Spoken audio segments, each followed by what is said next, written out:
அன்பு நண்பர்களே, அனைவருக்கும் அன்னை சமையல் உமாவின் அன்பான வணக்கங்கள். இன்றைக்கி அன்னை சமையலில் பார்க்க போகிறது திருநெல்வேலி ஸ்பெஷல் கூட்டாஞ்சோறு. இது திருநெல்வேலியில் ரொம்ப ஃபேமஸான ரெசிபிங்க. வாங்க எப்படி செய்கிறதுன்னு பார்க்கலாம்.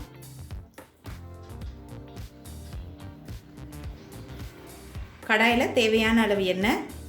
முதல்ல ஒரு வெங்காயம் சேர்த்துக்கலாம்.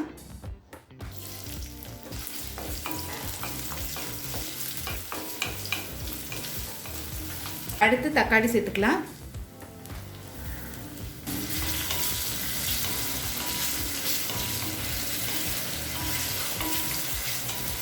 தேவையான அளவு உப்பு.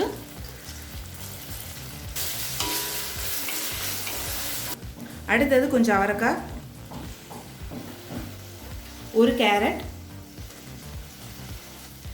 கொஞ்சம் வாழைக்காய், கொஞ்சம் உருளைக்கிழங்கு, ஒரு முருங்கைக்காய், 3 கத்திரிக்காய். இப்போ எல்லா காயும் சேர்த்துட்டு நல்லா வதக்கிக்கலாம். இதில் ஏதாவது 1-2 காய் மிஸ் ஆச்சுன்னா கூட பரவாயில்ல.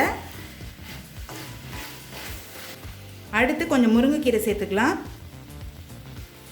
நான் முருங்கைக்கீரை சேர்க்குறேன். நீங்கள் விருப்பப்பட்டீங்கன்னா எந்த கீரை வேணால் போட்டுக்கிறாங்க. கீரை போடாமல் கூட செய்யலாம்.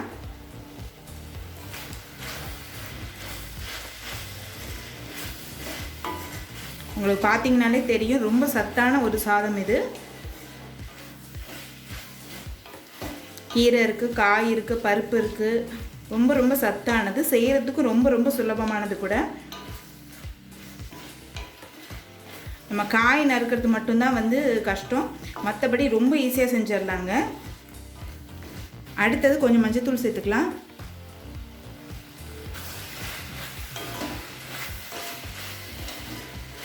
இப்போ காய்கறி வேகிறதுக்கு தேவையான அளவு தண்ணி சேர்த்துக்கலாம்.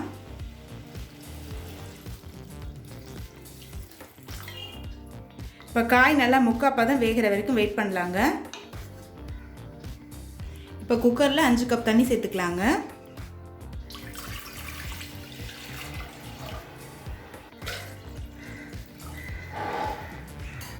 இப்போ அடுத்து 1 கப் அரிசி சேர்த்துக்கலாம். நான் இதில் 1 கப் அரிசி எடுத்துருக்கேங்க. நீங்கள் விருப்பப்பட்ட எதில் வேணால் எடுத்துக்கலாம். நீங்கள் டம்ளரில் கூட எடுத்துக்கலாம். எந்த அளவு எடுக்கிறீங்களோ அதே கப்பில் தண்ணியும் சேர்த்துக்கோங்க. அப்போ தான் கரெக்ட் மெஷர்மெண்ட் வரும். நான் இந்த கப்பில் 5 கப் தண்ணி சேர்த்துருக்கேன். இப்போ அடுத்து 1 கப் அரிசி சேர்த்துக்கலாம். இப்போ அடுத்து 1/2 கப் துவரம்பருப்பு சேர்த்துக்கலாம். அரிசியும் பருப்பையும் 1/2 மணி நேரம் ஊற வச்சு சேர்த்துக்கோங்க. கொஞ்சம் மஞ்சத்தூள், கொஞ்சம் பெருங்காயம், கொஞ்சமாக உப்பு. நம்ம காய்கறி வேக வைக்கும் போதே பாதி உப்பு சேர்த்துருக்கோம். அதனால் இப்போ நான் பாதி உப்பு தான் சேர்க்குறேன்.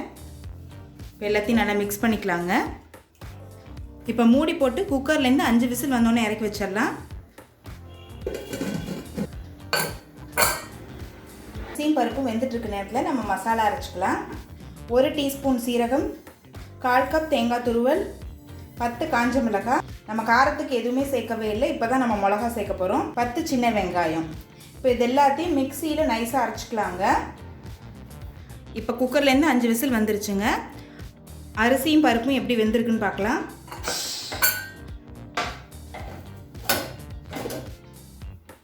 அரிசியும் பருப்பும் நல்லா வெந்திருக்கு.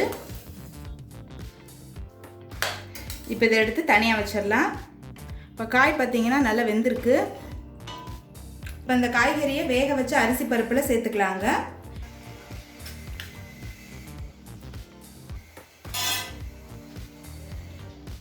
இப்போ நல்லா மிக்ஸ் பண்ணிக்கலாங்க.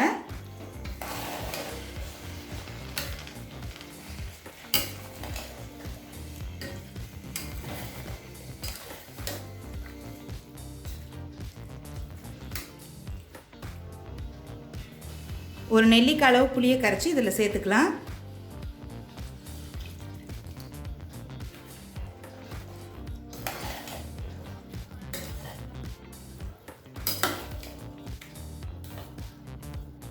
இப்போ நம்ம அரைச்சி வச்சுருக்க மசாலாவை இதில் சேர்த்துக்கலாங்க.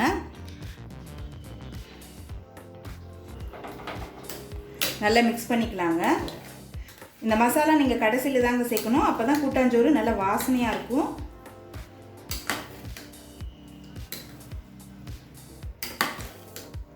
மசாலா சேர்த்துட்டு ஒரு 5 நிமிஷம் ஸ்லோலே இருக்கட்டுங்க. இப்போ கூட்டாஞ்சோறை தாளிச்சிடலாங்க.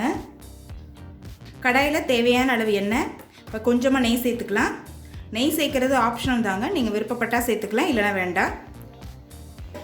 இப்போ முதல்ல ஒரு டீஸ்பூன் கடுகு, 1/2 டீஸ்பூன் சீரகம், கொஞ்சம் பெருங்காயம்,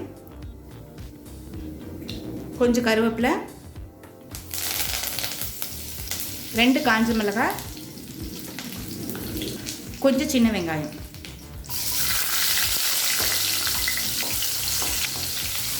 சின்ன வெங்காயம் லாஸ்ட்டில் சேர்க்குறது ஆப்ஷனல் தான், நீங்கள் விருப்பப்பட்டால் சேர்த்துக்கலாம், இல்லைனா வேண்டாம். இப்போ எல்லாம் நல்லா வதங்கிடுச்சு. இப்போ கூட்டாஞ்சோறை தாளிச்சிடலாங்க.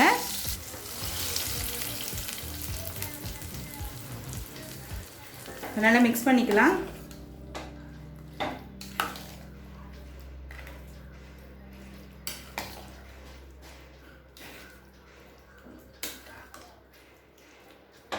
இப்போ கொத்தமல்லி இலையை தூவி சர்வ் பண்ணிடலாம்.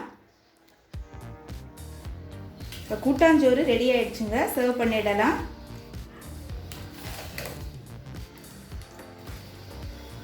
இப்போ சுவையான கூட்டாஞ்சோறு ரெடி ஆகிடுச்சுங்க.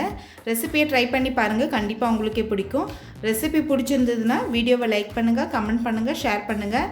இது வரைக்கும் அன்னை சமையல் சேனலை சப்ஸ்கிரைப் பண்ணுறேன்னா சப்ஸ்கிரைப் பண்ணுங்கள். தேங்க்யூ.